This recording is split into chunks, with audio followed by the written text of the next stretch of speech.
Film diawali dengan menampilkan kondisi negara Filipina yang terlihat kacau balau akibat penyakit menular yang belum bisa teratasi. Hal ini menimbulkan chaos dan protes di mana-mana. Di sela-sela itu, ada seorang pria bernama Mario yang sedang mengantarkan putrinya yang bernama PJ ke kampusnya di salah satu universitas kedokteran. Terlihat hubungan mereka sepertinya tidak begitu harmonis. Ini disebabkan karena sang ayah tidak pernah ada bersama PJ, dan pada saat kematian sang ibu, ayahnya Mario malah tidak bisa pulang karena sibuk di luar negeri. Ditambah juga karena setelah pulang, Mario masih saja kekurangan uang. Sesaat terlihat mereka terjebak dalam kemacetan. PJ lalu memutuskan berjalan kaki untuk pergi ke kampusnya dan meninggalkan sang ayah. Scene beralih ke kampus di sebuah lab penelitian. PJ bersama ketiga rekannya yang bernama Erika, Miles, dan Lucas sedang melakukan presentasi di depan para mahasiswa baru. Mereka menjelaskan tentang infeksi virus menular yang dapat merusak otak dan mengakibatkan kematian. Erika terlihat sedang menjelaskan cara menghindari virus itu. Lanjut, PJ juga menjabarkan tentang beberapa kemungkinan orang juga bisa kebal terhadap virus tersebut. Pada jam istirahat, PJ dan teman-temannya didatangi oleh Lucas yang diketahui ia merupakan pacar dari PJ. Mereka lalu berfoto bersama. Di sisi lain, terlihat juga ada demo mahasiswa yang akhirnya membuat sang rektor datang. Ia didampingi oleh ketua mahasiswa bernama Jello dan asistennya Vanessa. Beralih ke Mario lagi, sambil menyetir ia menghubungi rekannya untuk meminjam uang agar bisa membayar kuliah putrinya. Karena tidak fokus, ia lalu tidak sengaja menabrak seseorang yang menyeberang jalan. Merasa orang itu berniat akan memerasnya, tanpa pikir panjang, Mario pun memutuskan membawa orang itu ke rumah sakit untuk diperiksa. Dan rupanya di rumah sakit itu terdapat juga VJ dan Erika yang sedang magang. Di sana mereka terlihat sedang memeriksa seorang pasien bernama Angie yang mendapat luka gigitan di kakinya. Sesaat kemudian, Angie tiba-tiba terlihat kejang-kejang disertai mulut yang berbusa. Mereka pun segera memanggil dokter. Namun sayangnya, nyawa Angie tidak bisa diselamatkan. Pada momen itu, PJ merasa sangat sedih karena teringat akan ibunya yang meninggal dengan kondisi yang sama. PJ juga mencoba menghibur anak dari Angie yang bernama Ruby. Di saat bersamaan, tanpa diduga, Mario melihat anaknya di sudut ruangan itu, dan akhirnya mereka pun berbincang. Namun sesaat Erika menyela obrolan itu, dan kemudian mengajak PJ ke ruang dosen mereka. Sementara itu, Miles dan Gary bertugas membawa tubuh Angie ke kamar mayat.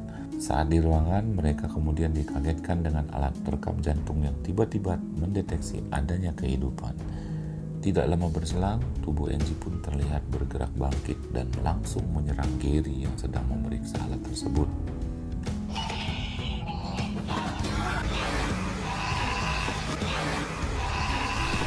Miles yang panik lalu berusaha kabur dan memperingatkan semua orang di sana.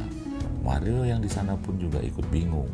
Dan di saat melihat Gary yang keluar dalam keadaan terluka, orang-orang malah ingin menolongnya. Sekelebat Angie pun keluar dan kembali melancarkan serangan, disusul dengan Gary yang akhirnya kekacauan pun terjadi. Angie yang sudah menjadi zombie itu lalu berusaha menyerang orang yang Mario tabrak tadi. Sontak Mario pun berusaha menolong dan lantas mengajaknya kabur dari tempat itu. Di tempat berbeda, PJ dan Erika terlihat sedang menemui dosennya di kampus. Mereka ingin membicarakan mengenai penyebab kematian Angie, dan tiba-tiba mereka dikagetkan dengan kehadiran Miles yang panik dan mengatakan bahwa Angie hidup lagi, kemudian menyerang semua orang. Di tempat lain, Lucas dan sekelompok teman basketnya terlihat sedang diberikan instruksi oleh sang pelatih. Tiba-tiba muncul seorang mahasiswa yang berlumuran darah dan menghampiri mereka. Alih-alih mau menolong, sang pelatih malah digigit oleh siswa yang sudah menjadi zombie itu. Zombie yang lain pun kemudian berdatangan dan semakin banyak. Lucas kembali panik dan memutuskan kabur untuk menyelamatkan diri. Di tempat lain, rektor yang melihat kekacauan di kampusnya melalui CCTV memutuskan untuk membuat pengumuman melockdown kampusnya untuk sementara waktu. Melihat video di HP ditambah dengan pengumuman dari sang rektor, PJ dan rekan-rekannya pun semakin bingung. Yang tak lama berselang, di depan pintu mereka melihat banyak orang berpelarian. Di saat sang dosen akan menutup pintu tersebut, secara mengejutkan ada zombie yang berusaha menyerang. Sontak mereka pun segera membarikade pintu itu dengan menggunakan lemari.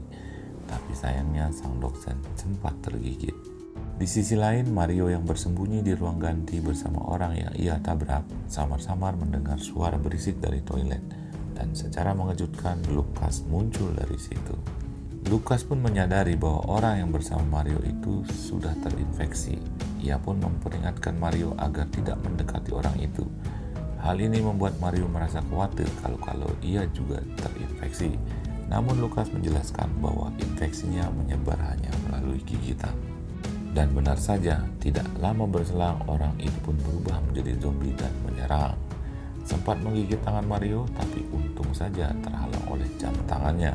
Dan tanpa sengaja, Mario juga terselamatkan oleh air dari shower kamar mandi yang menyebabkan zombie itu menjadi ketakutan. Tidak menunggu lama, Lukas dengan gerakan cepat langsung menghabisi zombie tersebut. Mario dan Lukas kemudian memutuskan berpisah untuk mencari PJ, yang dimana mereka belum tahu bahwa yang mereka cari adalah orang yang sama. Di tempat lain, PJ bersama kawan-kawan masih berusaha untuk menahan pintu dengan lemari penghalang. Mereka kemudian membuka pintu tersebut secara perlahan setelah mendengar suara Lukas memanggil dari luar. Lukas lalu mengajak mereka untuk pergi. Namun, tiba-tiba sang dosen perlahan berubah menjadi zombie dan menyerang. Dan saat Erika akan dimangsa oleh sang dosen, Miles dengan segera mendorong zombie itu hingga akhirnya tewas tertimpa lemari. Dan mereka pun berlalu dari situ. Di tempat lain, Ruby yang terpisah seorang diri kemudian bertemu security wanita bernama Bebet, yang langsung mengajaknya mencari tempat untuk bersembunyi. Sementara itu, di gerbang kampus ternyata pihak militer sudah memblokade tempat itu dan barang siapa yang mencoba keluar akan ditembak mati, anjay. Namun naasnya karena para zombie terus berdatangan, mereka pun tidak punya pilihan lain selain berlari berhamburan. Hal ini menyebabkan para tentara pun tidak segan-segan menembaki mereka semua tanpa terkecuali sadis. Sementara itu, di ruang rektor, Jello terlihat menelpon sang ayah yang juga adalah seorang jenderal tentara. Jello meminta ayahnya agar bisa menjemputnya. Akan tetapi karena keadaan sangat kacau, ayahnya hanya bisa mengatakan mengirimkan sebuah helikopter yang mampu menampung hanya 2 orang saja dan menjemputnya pada pukul 5 pagi di atap rumah sakit. Mendengar itu, Vanessa lalu berniat memberitahu mahasiswa lainnya agar menuju ke sana. Akan tetapi Jello menghalangi niat Vanessa tersebut. Tapi tanpa sepengetahuan Jello, Vanessa pun tetap memberitahukannya. Mendapatkan pesan dari Vanessa, PJ dan rekan-rekan akhirnya mengatur rencana untuk pergi ke sana. Di lain sisi, Bebet yang melihat Mario sibuk baku hantam melawan zombie, dengan sigap Bebet pun juga membantu menolongnya. Sementara itu, terlihat Jello yang marah karena ia mengetahui Vanessa telah memberitahu yang lain perihal penyelamatan tersebut. Mereka pun akhirnya bertengkar hebat. Lalu dengan emosi, Jello pun mendorong Vanessa hingga jatuh dari tangga. Lukas dan kawan-kawannya yang mendengar teriakan tersebut lalu mendekat ke lokasi dan mendapati Vanessa yang sudah tewas di tangga dengan melihat posisi Jello yang baru saja mendorongnya. Jello yang takut ketahuan lalu mengatakan bahwa ia terpaksa melakukan hal itu karena Vanessa sudah terinfeksi, yang pada akhirnya mereka pun mengajak Jello pergi bersama. Sementara itu, di tempat lain terlihat Bebet, Ruby, dan Mario menuju ke kantin untuk mencari makanan. Di tempat itu, Mario juga mengambil sebuah pisau untuk dijadikan senjata. Ketika mereka sedang ingin beristirahat, tiba-tiba listrik padam. Hal ini menyebabkan para zombie menjadi lebih agresif. Karena merasa keadaan berbahaya, Mario pun mengajak mereka untuk pergi ke tempat yang lebih aman. Sementara itu, di tempat parkir dalam keadaan listrik padam, Lukas dan rekan-rekannya yang sedang berencana mendekat ke zona penjemputan terpaksa harus mengendap-endap secara bergantian karena terlalu banyak zombie yang memenuhi tempat itu. Apesnya, pada giliran Lucas dan PJ, listrik yang padam tiba-tiba menyala hingga menyebabkan para zombie melihat keduanya. Lalu terjadilah aksi kejar-kejaran yang menyebabkan PJ dan Lucas harus terpisah dalam rombongan. Tangan Lucas pun harus terluka karena pecahan kaca dan bersembunyi di kolong mobil. Sejurus kemudian keluar dari situ, secara mengejutkan sang rektor pun ternyata sudah menjadi zombie. Sang rektor mengamuk di dalam mobil hingga zombie lainnya mengetahui keberadaan mereka. PJ dan Lucas pun kembali berlari dan syukurnya kali ini berhasil melewati pagar pembatas parkiran. Sementara itu, Miles dan Erica bersama Jello juga berhasil menyelamatkan diri ke gereja kampus. Di situ mereka menyadari bahwa sudah tidak ada jaringan yang tersedia. Lanjut kemudian, PJ dan Lucas pun sampai ke tempat itu juga. Kemudian terdengar suara lonceng dari dalam gereja. Sontak mereka berusaha meminta tolong agar pintu dibukakan. Namun sayangnya suara gaduh itu malah menyebabkan para zombie berdatangan dan mereka pun akhirnya terkepung. Terlihat mereka melakukan perlawanan dengan alat seadanya yang ada di tempat itu. Ketika semakin banyak zombie yang datang dan tidak ada harapan untuk selamat, tiba-tiba pintu gereja terbuka dan keluarlah Mario bersama Bebet menyelamatkan mereka. Luar biasa. Di dalam gereja, PJ lalu memeluk ayahnya seraya ia mengenalkan Lucas kepada Mario, yang akhirnya mereka pun saling mengerti bahwa ternyata yang dicarinya selama ini adalah orang yang sama. Manakala PJ sedang merawat lukanya, Lucas meminta maaf karena tidak bisa selalu berada di samping PJ saat ia butuh perlindungan. Di tempat lain, tampak di sudut lain, Ruby yang mendengar suara kucing mencoba mencari asal suara tersebut hingga ia sampai ke suatu lorong yang gelap. Namun Mario menghentikan langkah bocah itu. Ketika akan melanjutkan perjalanan, Jello akhirnya mengatakan bahwa penjemputan heli hanya bisa untuk 2 orang saja. Dan tentu saja itu membuat yang lainnya merasa marah. Tak mau berdebat lebih panjang, PJ lalu mengatakan mereka harus tetap berjalan bersama untuk bisa bertahan. Jello pun tidak bisa berkata-kata lagi.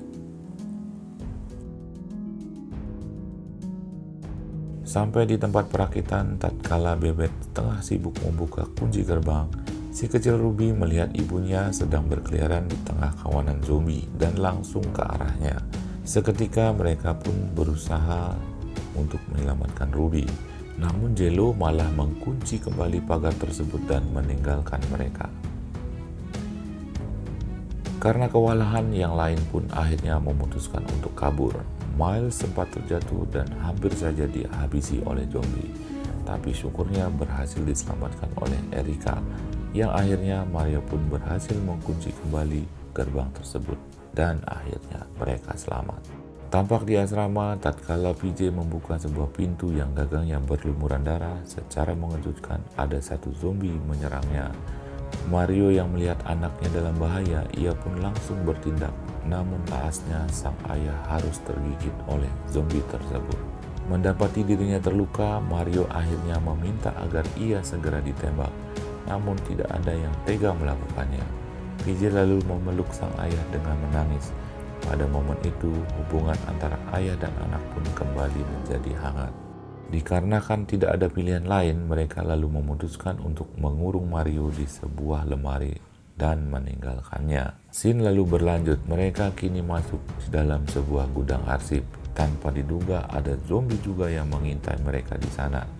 Zombie itu lalu menyerang Miles, kemudian beralih menyerang Lucas, dan dengan sigap Lucas pun berhasil menghabisi zombie tersebut. Karena terlalu banyak zombie yang berdatangan, mereka pun bergegas pergi dari situ. Sementara Miles yang sudah terinfeksi terpaksa harus tinggal. Ia memperlambat pergerakan kawanan zombie tersebut. Merasa terkepung, Bebet lalu berusaha mengalihkan para zombie tersebut serta memerintahkan yang lain untuk segera pergi ke kolam renang. Sialnya, ternyata di kolam renang pun mereka juga terkepung. Namun menyadari penyakit anjing gila yang sensitif terhadap air, mereka pun menceburkan diri ke kolam renang. Dan benar saja, kawanan zombie itu tidak mengejar mereka ke dalam air. Sesaat tampak mereka kelelahan berada di dalam air. Pada saat itu, Erica yang sudah putus asa lalu memutuskan untuk mengorbankan dirinya agar Lucas dan PJ bisa pergi. Tak berhenti dari situ, PJ dan Lukas masih harus berjibaku dengan beberapa zombie yang ada di alam. Namun syukurnya mereka akhirnya sampai di rooftop kampus.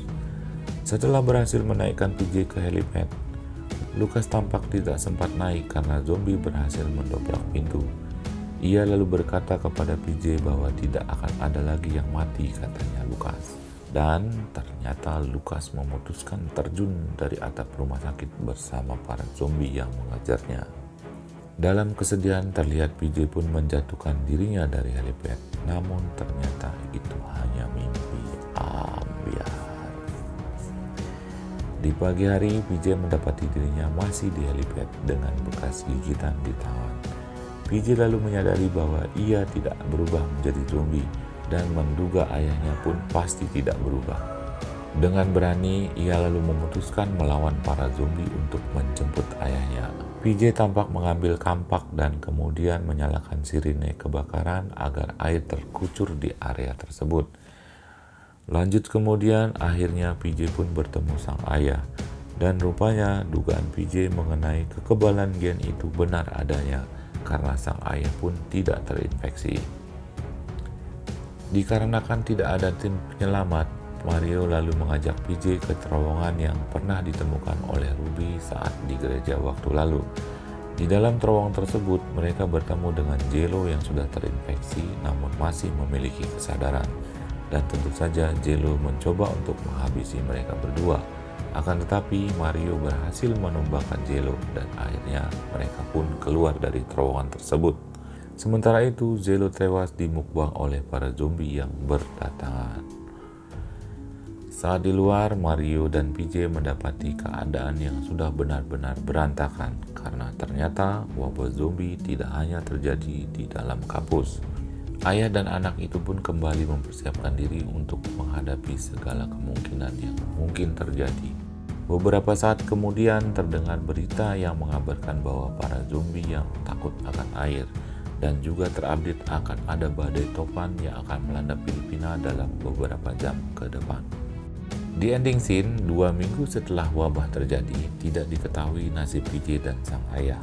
Lalu terlihat sekelompok gerombolan bersenjata yang sedang menyisir sebuah lokasi. Mereka menemukan seorang pria yang masih hidup di sana, dan ternyata pria itu adalah Lukas.